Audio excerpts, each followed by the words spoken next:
Magandang araw po, welcome po sa aking channel, Love9 TV. Patalasasan po, meron po ba kayong mga properties na napapabayaan or non-performing assets? Plan nyo ibenta, pero wala kayong oras sa pagbenta nito. Kung ito'y pagkakatiwala nyo po sa amin, tawag lang po kayo sa aking numero, usap po tayo, gawin ko po ng video for free. Yes, libre po, wala po kayong babayaran. Tutulungan pa namin kayong mabenta ang inyong property.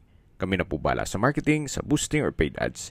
Even sa tripping, hindi na po kayo mapapagod sa pag-entertain ng mga buyers. Kami na po bala sa lahat. Tawag lang po kayo.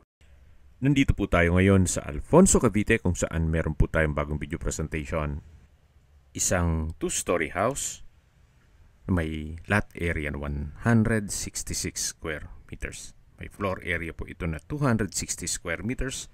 Ito'y titulado. Buhay po ang may-ari, kaya wala po kayong maging problema sa documentation o sa transfer ng title. Nasa mataas na lugar, kita nyo naman, sa likod ditong bahay ay foggy pa. Ang estimated elevation above sea level ay 1,919 feet. Ang kagandahan po dito sa property na to ay meron pong nakabukod na portion ng bahay na 2 bedrooms. Ito yung meron pong motor sa harapan. Ito naman po ay yung garahe. At dito naman po yung main door. Ito po yung main house.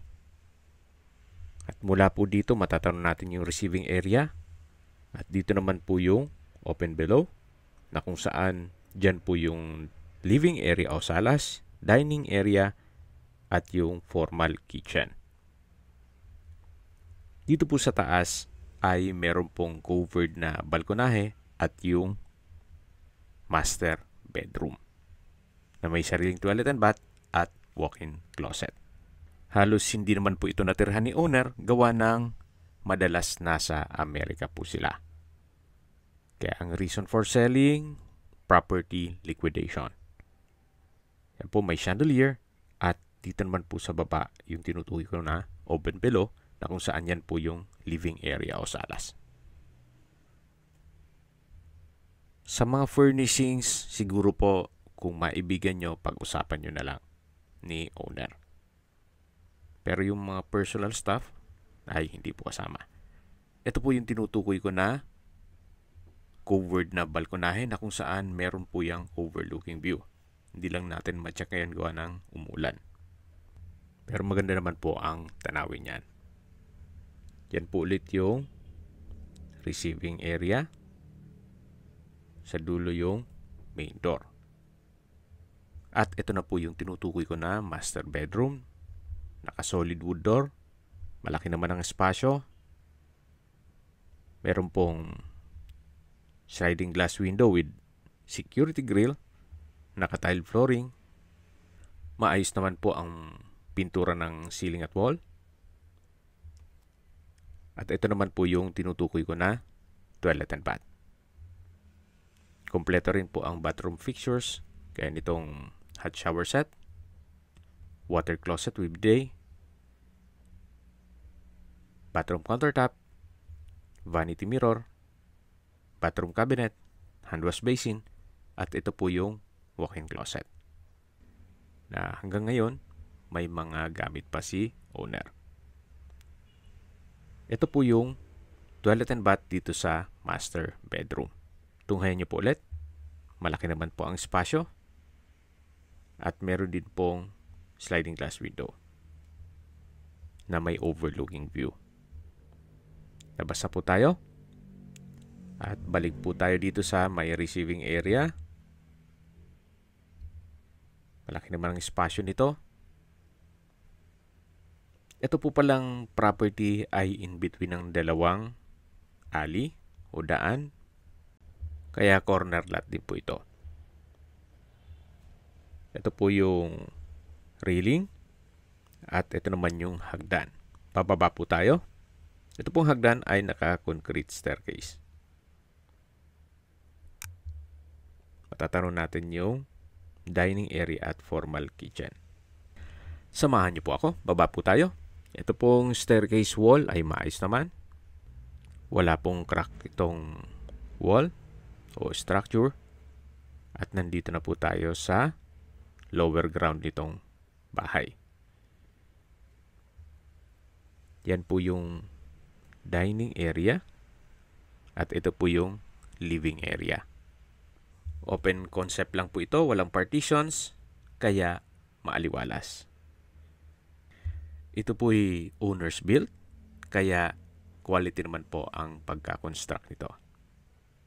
Yan po yung living area, ito yung dining area na meron pong sliding glass window with security grill. Meron din pong drop light at dito naman po yung breakfast nook. Then sa dulo naman yung formal kitchen.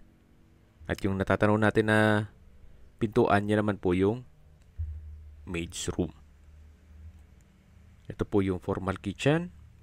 May wall-mounted kitchen cabinet na naka-soft close hinges. Then kitchen countertop, kitchen window, stainless sink with faucet.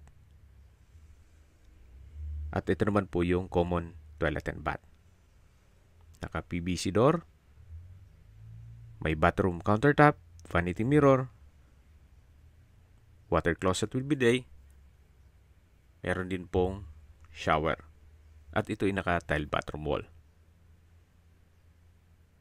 Meron din pong bathroom cabinet. Lipat na po tayo dito sa may maid's room. Naka-solid wood door. Then sa spasyo, sakto lang. Meron din pong sliding glass window with security grill sa dulo. At labas na po tayo. Yan po ulit yung formal kitchen, yung breakfast nook, at dito po yung banyo. Dito naman po nakapwesto yung ref, at dito po ay may access door papunta dun sa alley. Yung tinutukoy ko na daan. So, steel door po yan. Balik po ulit tayo dito sa loob. Yan po ulit yung kusina, o formal kitchen. Ito yung common toilet and bath. At dito naman po yung dining area. Ito po yung living area. At ito naman po yung hagdan. Naka-tubular railing. Then ito pong hagdan ay naka-concrete staircase. Akyat po ulit tayo para check natin yung tinutukoy ko na nakabukod na portion ng bahay na kung saan meron pong 2 kwarto at maliit na kusina. Kumbaga kompleto rin po yun na pwede nyo pong paupahan. Ito po yung garahe bago dumating sa main door. Yan po yung portion ng bahay na kung saan kompleto din po yan. Ito po yung main door niya. Naka-solid wood door. Meron din pong maliit na living area o salas. Yan po yung access papunta sa garahe na pinakita ko sa inyo kanina.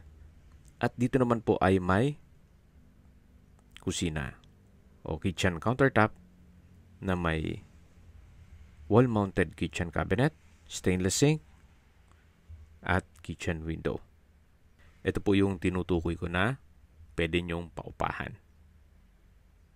O gawin yung transient house, pasok nyo sa Airbnb, especially kung may mga naghahanap ng murang rate. Check po natin itong access door papunta sa garahe. Yan po yung garahe at doon naman yung main house. Ito naman po yung tinutukoy ko na 2 kwarto. Itong first bedroom ay may sariling toilet and bath. Check natin itong banyo.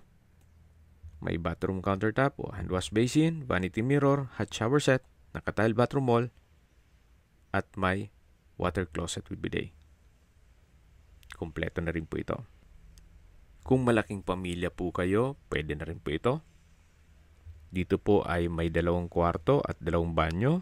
Then dun sa main house o kabilang side naman itong bahay ay meron pong 2 kwarto din. Ito po yung pang-4 na kwarto o second bedroom na rin nitong kabilang portion ng bahay. At katabi lang po nito ang common toilet and bath. na naka-tile bathroom wall, may shower curtain, hand wash basin, vanity mirror, so kompleto rin po. At water closet with bidet. Yan po ulit yung living area at yung access papunta sa garahe at yan naman po yung main door. Okay, sa distance, location at travel time portion na po tayo. Mula po sa Tagaytay-Nasugbu Highway, ang distance is 2.4 kilometers at ang travel time is 6 minutes. Mula naman po sa Luksuhin Public Market, ang distance is 1.3 kilometers at ang travel time is 4 minutes. Mula naman po sa Twin Lakes, ang distance is 6.1 kilometers at ang travel time is 13 minutes. Mula naman po sa Tagaytay Rotonda, ang distance is 11.4 kilometers at ang travel time is 18 minutes. Kompleto na po doon gaya ng malls, hotels, restaurants, banks, schools, church at hospital. Yan po yung lagi kong binabanggit sa inyo na dapat nyo i-consider sa paghanap ng property, yung meron pong malapit na hospital. Hindi ko noon po sinasabing sakitin kayo. Yan naman po for emergency purpose lang naman.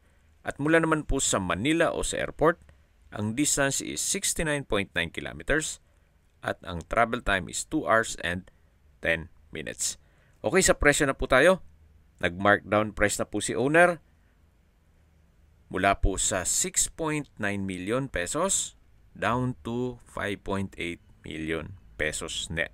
Ibig pong sabihin, si buyer na po ang sasagot sa lahat ng taxes at expenses with regard to documentation. Kaya sa mga naghahanap po ng property na malapit po sa Tagaytay, na livable at wala na rin kayong papagawa, ito na po yung hinahanap nyo. 5.8 million, meron na po kayong 2-story house at possible na maging income generating. Kung negotiable, slightly negotiable lang po para hindi na tayo mapagod at mababa na po ang presyo ni owner. Kung may mga katanungan po kayo o gusto magpaset ng tripping dito sa property na to, tawag lang po kayo sa aking numero. At sa mga kababayan naman natin na sa ibang bansa, meron po akong WhatsApp, Viber at Telegram. Same number lang po, 0917-316-3399. Sa mga nagtatanong naman po ng aming Facebook, meron po aming Facebook page na Nov9TV at Facebook Real Video. Meron din pong TikTok at Instagram. May ibang YouTube channel po kami, the Nov9TV channel, Nov9TV Listings, Nov9TV On The Spot, Nov9TV Updates, at Nov9TV House Rental. Sana po naibigyan nyo ang video presentation. Paki-like and subscribe na lang po sa aking channel para ma-update din po kayo sa aking future listings. Kung sakali po hanap nyo yung mas malaking sukat ng lupa, meron din po kami ibang listings na pwede nyong pagpilian. Huwag po kayong mag-atubiling tumawag sa amin. Then, let us know your budget para malaman namin kung anong property pwede naming ilog sa inyo. Sa lahat pong viewers, subscriber at nagtiwala po sa amin, salamat po sa suporta. Ingat po kayo lagi at yung pamilya. Maraming salamat po.